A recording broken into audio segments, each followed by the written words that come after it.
So we got a We're building the vibe. So future. somebody came through. A vibe coder came through to defend all vibe coder. I think you said, "Let me get on here. I need to defend all vibe. Let me defend the vibe coders and the AI spammers." That's exactly what you said. I'm gonna pin this. So Yeah. okay, and chat, keep me honest because my our whole chat read this paper. So we're just gonna quickly describe what the paper is in less than 5 minutes, and we're gonna get into a very um, like we're just gonna talk about it. And John, and we're gonna see his take on it. He's a vibe coder traditionally. He's somebody who was born, Yeah. whose Show. software engineering career was born in the age of AI. So he just from inception, he was pumping out AI code like asking GPT.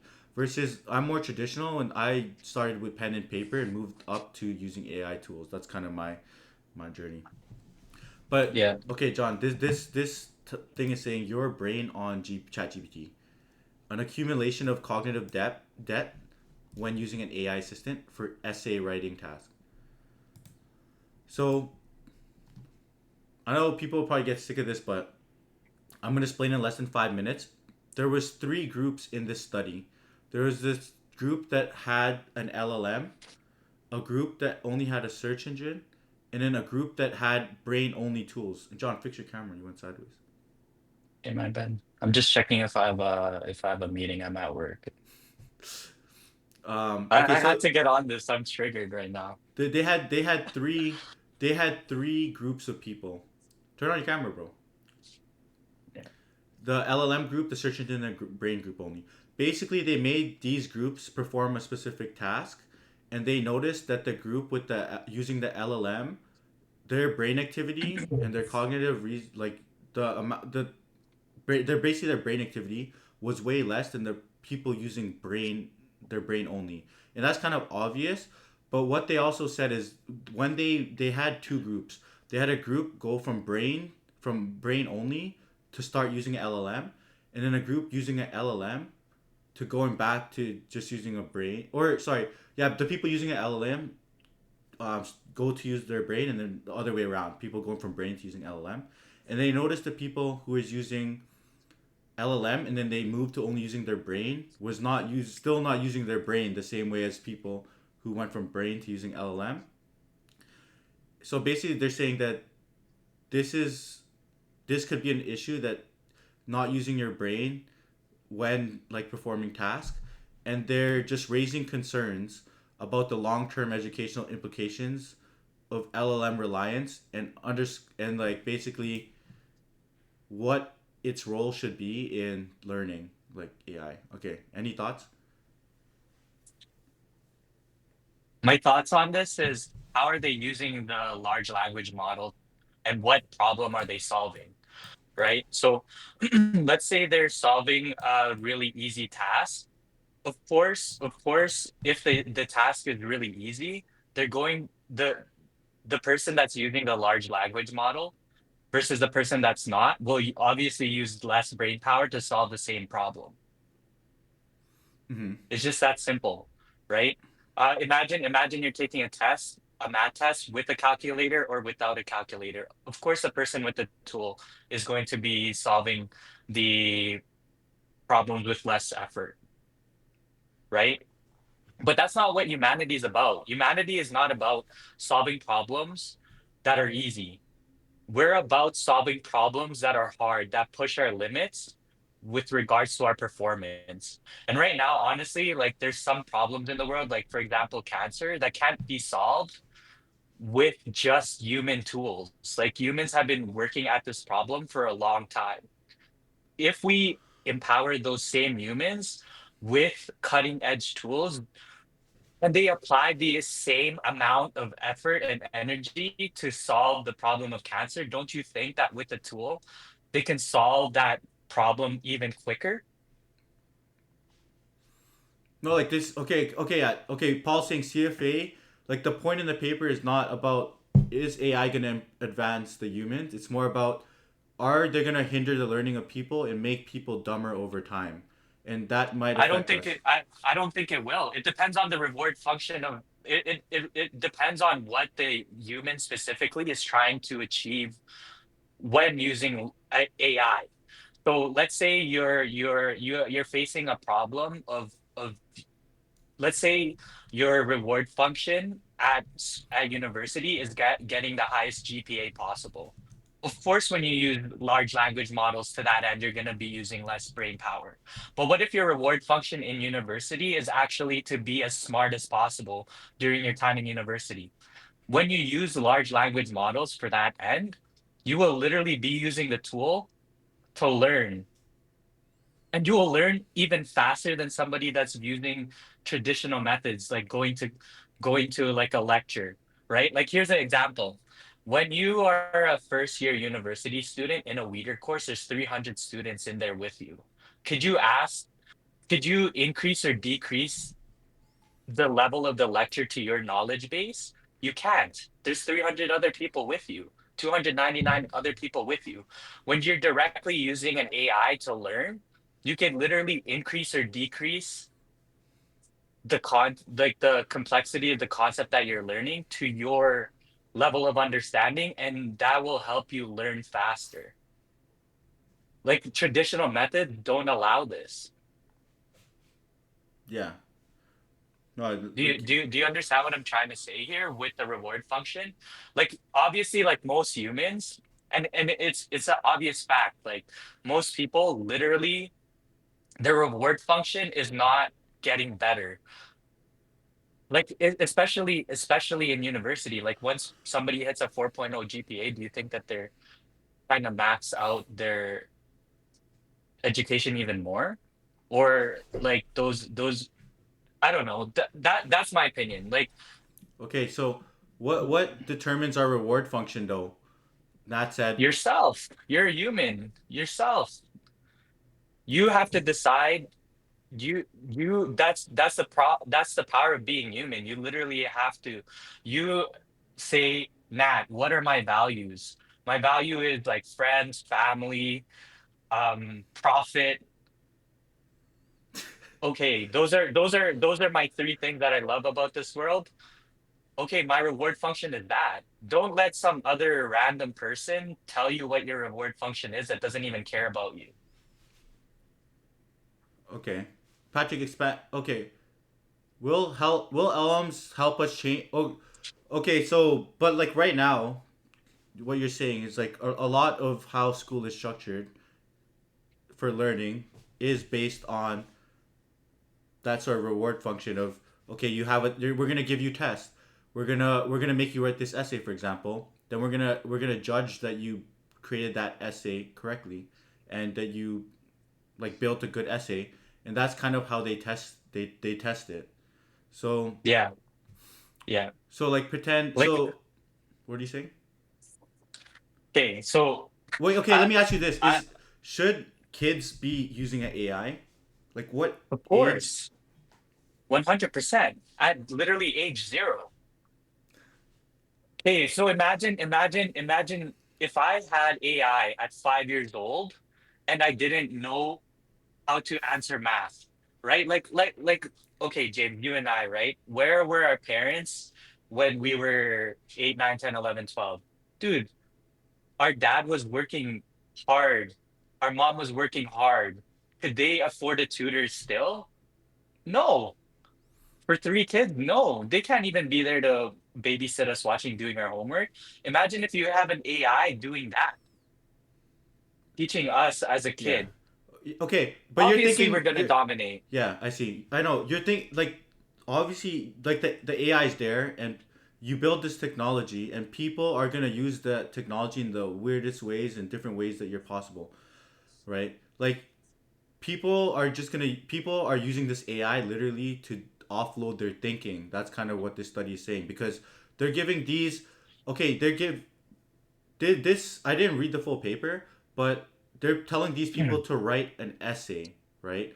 So you're saying if your goal is to write a good essay, there's two ways you can go about it. It's the same way as you want to write a good software. There's two ways you can go about it. You could just use the Yeah. AI to generate your whole essay for you, or you can use Okay. the essay, or you can use the AI to help you figure out how to build the right essay and then go from there. Like kind of like using that like it all depends on how you use the AI.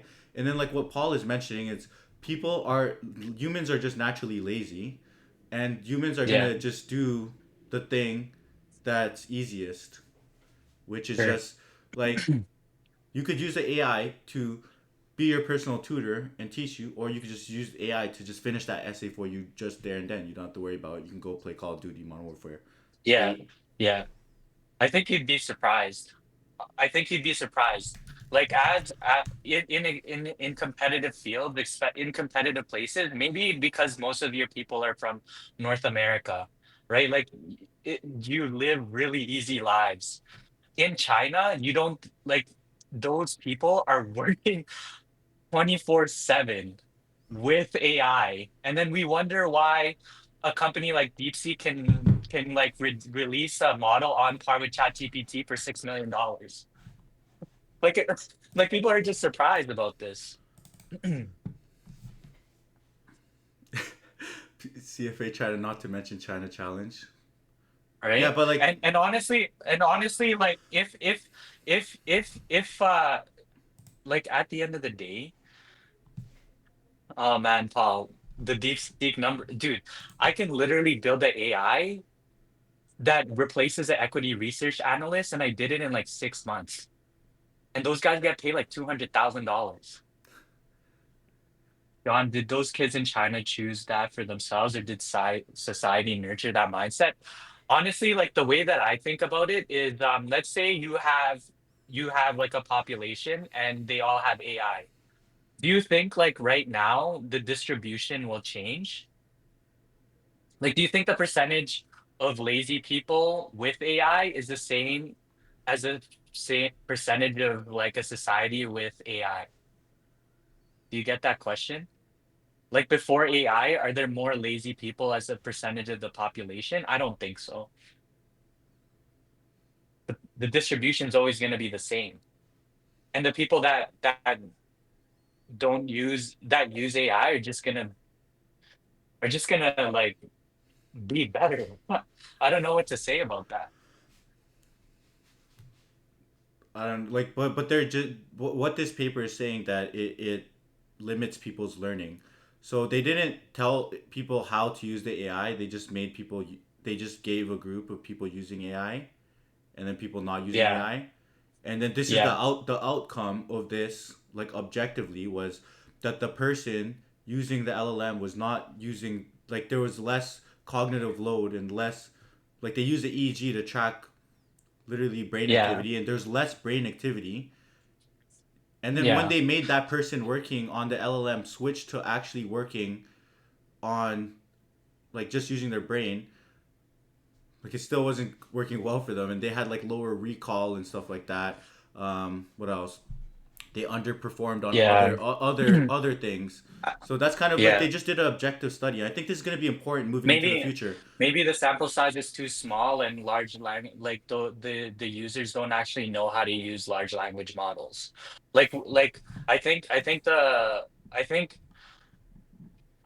you have this perception that like anybody could vibe code. Anybody could use AI to write an essay.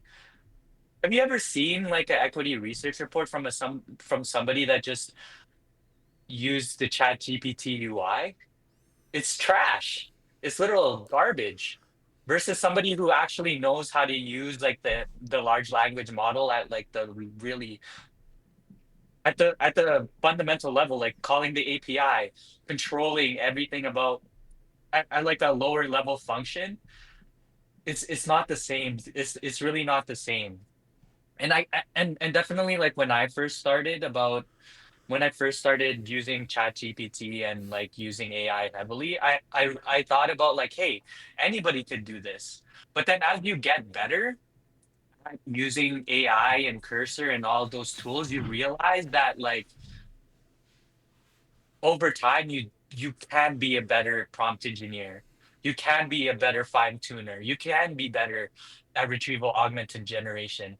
The base models aren't just the base models. You could actually make them even better than what they are. That yeah, that makes sense. Let's right? take a It's like saying a human, like a human without a car can get to point A to point B. Okay, a human with a car can also get to point A to point B. Okay, but And okay, what they're talking about is like most people aren't writing equity research reports. This is like super scoped. So yeah, like I think we need to think about it in a more general sense. Like writing equity research reports, pumping out good code is not the only thing that humans need to be yeah, doing, right? yeah, Like yeah, using their brain and learning how to write an essay, they're learning how to like they're learning grammar, they're learning how to structure sentences, they're learning how to tell a story. These are things that they learn, and when they go to interact with people in the real world, they need to use, because at then they were humans and we need to be talking to each other. So if yeah, as humans it takes away from some of those like things, how will that affect yeah, us? yeah. So is the question like, since AI is abstracting away a lot of the way, like a lot of the things that we do now as humans, will we get dumber as a result? Yeah, that's one thing. It's like our is our population going to Okay, become dumber? all right. Okay. Largely the stuff that we used to do as humans, like like we used to be hunter gatherers. Hunting, gathering, building a home, um, those have all been abstracted from us. And because of that, we can really apply a lot of our knowledge to like doing things like things like building AI. Isn't that like, did we get dumber from that? Abstracting things in the past? I don't like, as Well, a okay, race, like okay. we've literally evolved. Well, what made the human species more like powerful and survive better than other humans, right? It's The our it's in ability our to brain. adapt. Isn't it our brain? Yes. Like we are the smartest species, and that's why, Yeah. right? That's they even had different humans.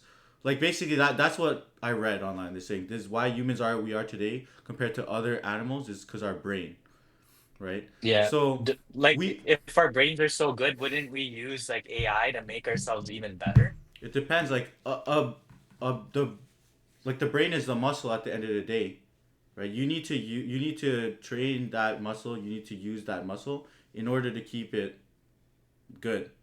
Like it's still a muscle. You know that if you keep training your brain, you have a more powerful brain. There's other studies on that. I don't know the exact scientific terms, but um, pretend that like what people are worried about is that this AI is taking away from us actually having to use our brain, and if we as a human species do not use our brain properly or do not are not like using our brain to the best of abilities, like Yeah. what will that do for us? Yeah. Honestly, we'll be solving harder questions at a younger age. So like, okay, right now you could just use AI to write an essay when you're 18. Do you think a 5-year-old could write an essay at 18 with AI? Just Okay, yeah, just yeah, no, make no, the bar Paul the makes it. make the bar even This is less. something like I mentioned, like yeah, abstracting things that you mentioned, like the hunter gatherer stuff. It did make us weaker on a physical sense. Like there's even stuff on our body that used to be there because of us of like before, like wisdom teeth or for example, right? And like certain things about the human Yeah. body that are no longer needed, and they could just straight like take them out. It's not needed no more. It's like because we weren't using it. Imagine to the point that this thing is so good it could think for us. We don't need to use our brain, and that like the brain is no longer the Yeah. most like no longer Yeah. needed essentially. Think about that. Yeah. Like what I don't I don't understand. Like when people use AI, I just have a hard time like grasping the concept of just because I have a tool, it means I think less. Like literally, because I'm still gonna apply 100% of my time. Like Okay, I'm okay, John. Let gonna me say this. I'm Like you're thinking about it in like a psychological and like psychological sense. Like I can't grasp it, but let's think about it in like the most scientific way possible. How do we check that? That's what they're doing. Like they're not just they're trying to actually measure what you're saying here, and by they're measuring that by actually making them do a specific task, measuring their brain activity. Like they're trying to quantify it. You're doing it more like qualitative. Like how are they not using it? Like, but isn't that something we can quantitatively measure? can't you improve can't you change the way you measure things? What do you mean? So like in this specific report or like the specific study, two like they okay, maybe I'm just hitting a block here, but the test somehow shows that two subjects, one with AI thinks less than the other person to solve the same problem. Yeah, Is that right? is thinking less. Yeah, To solve the exact same problem. yeah. Chat and just say like if that let the chat answer real quick because they were reading it while I was on this thing the whole time. Yo, Sidar, I got you right after this. 5 more minutes.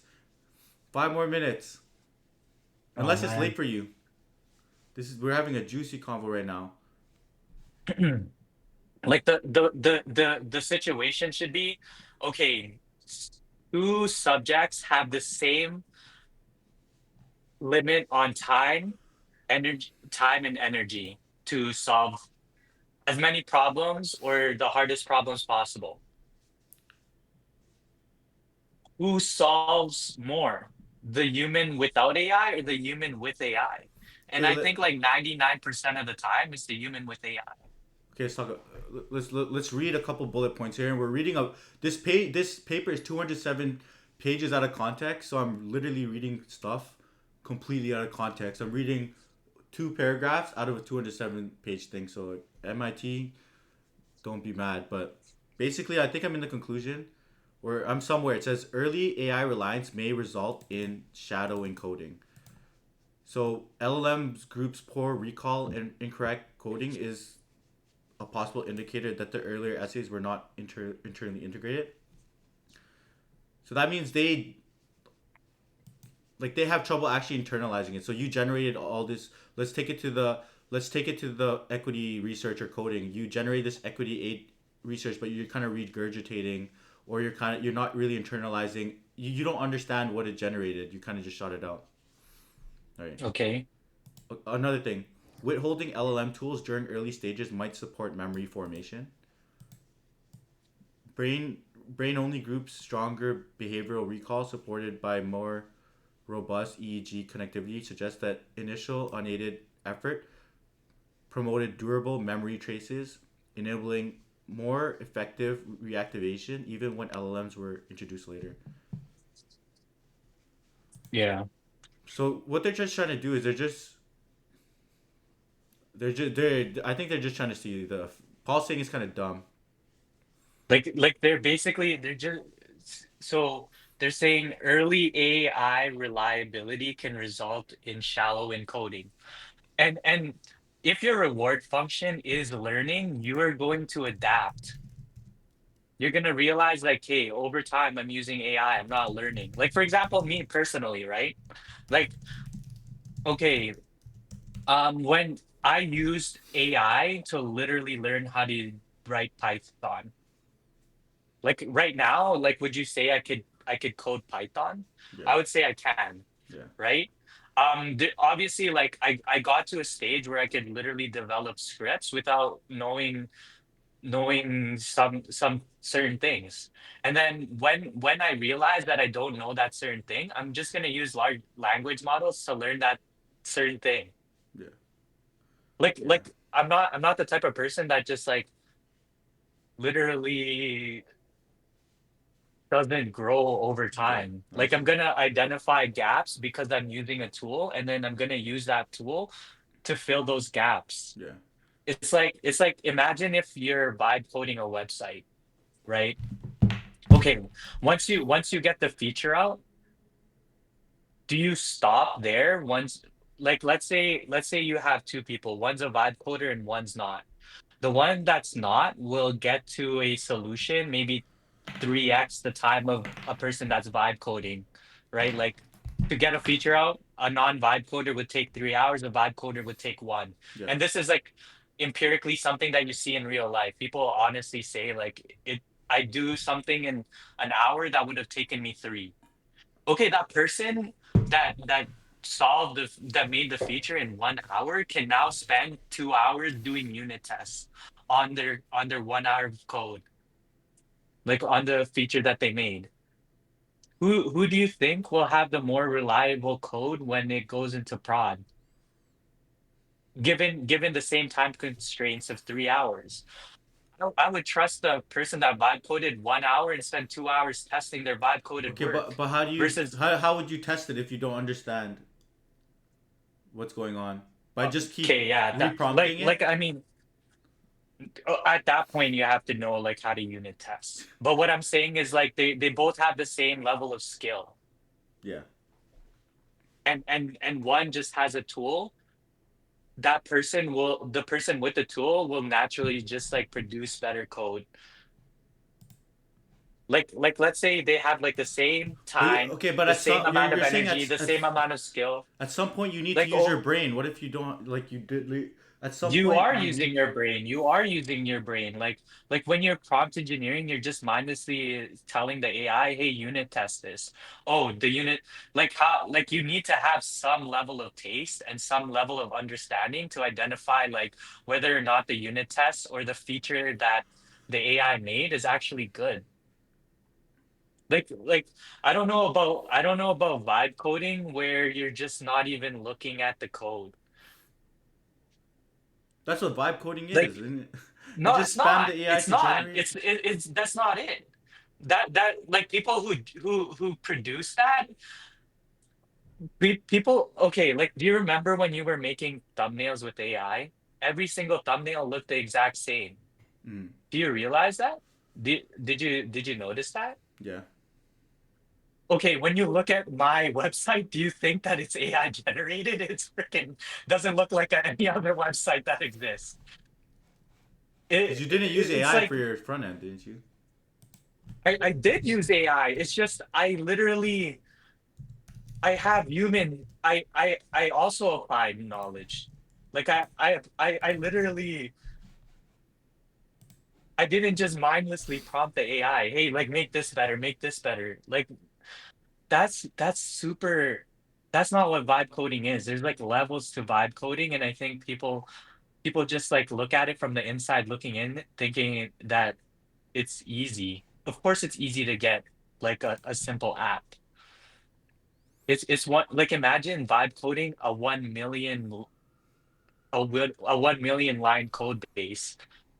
You literally need to be good at vibe coding to do that. Yeah, but then now you're like taking the vibe coding way out of context. Like you're No, vibe, but you're no like longer what? vibe coding when you're doing all this manual stuff. When you're not using the Okay, then I AI, can't. Then all then you're right, not then a I can't vibe. identify. But I can identify as a software engineer at this point. Then Yeah, you can probably identify as a software engineer at this point. that but I Like, don't bro, even know what to say. Like it's so hard. It's so hard to like. I bro. don't even know. Maybe my definition of vibe coding and using AI to like write essays is completely different than like what most people do, I guess you can right? vibe. I guess you're still vibe. Like, I mean, I feel like I am still a vibe coder, but maybe I'm just like looking down on like Like I how think many vibe times coding did is a you derogatory how term. many times did you like actually just go into the code and make changes for yourself and try to read documentation to understand what's going on there? Like how many times in your Um, day? Like out of like does that happen at least like more than 10 times in a day or no? yeah, it Exactly. happens a lot. This guy. Like it happens a lot when you look at when you look at Like my but like okay, but 90% of my code base wasn't written by me typing into the text editor. What? Say again. Like 90% of my code base isn't me writing into a text editor. It's me interfacing with the AI chat, which the AI chat writes in my text editor. I read the text editor, and then I revert or accept what's in the text editor. I still look at the code. And even like when you prompt engineer, like the stuff that I'm working You on never right just now, like like you never just like going in the code editor, just like typing, going ham. Okay, hell okay, okay, no, okay. Yeah, hell you no, still you vibe coding can't. that. Like even right now, like when okay, ask ChatGPT, ask Gemini, ask anything about model context protocol. It literally doesn't understand like how to even deploy that. You literally need to read the docs yourself and prompt the AI UI AI agent like Windsurf or Cursor to like you literally need to prompt the AI with knowing the code base. You can't just like build it. Oh man, get France on the Yeah, call. it's all Let's see good. the website he built. All right, okay. I have to hop Let's on to see the like next coding oh man. interview, but I know you're at work. We talked for 30 minutes. Go work your job and Yeah, yeah. be No, productive. man. All right. I'm gonna bounce from this Okay. too Catch you, with the bro. help of AI. Okay, peace. This guy's attacking the chat. This dude's a character. Chat catching strays. That's so funny. All right, dude. That was 3 hours of just like chatting random stuff. Okay, let's get into some coding interviews. Siddharth, you're up next.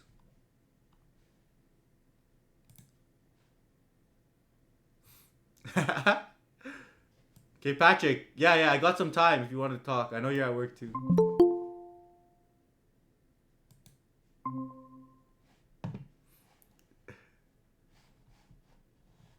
Yo, what's up? Yo, hi James. How you doing, man? Sorry for being late.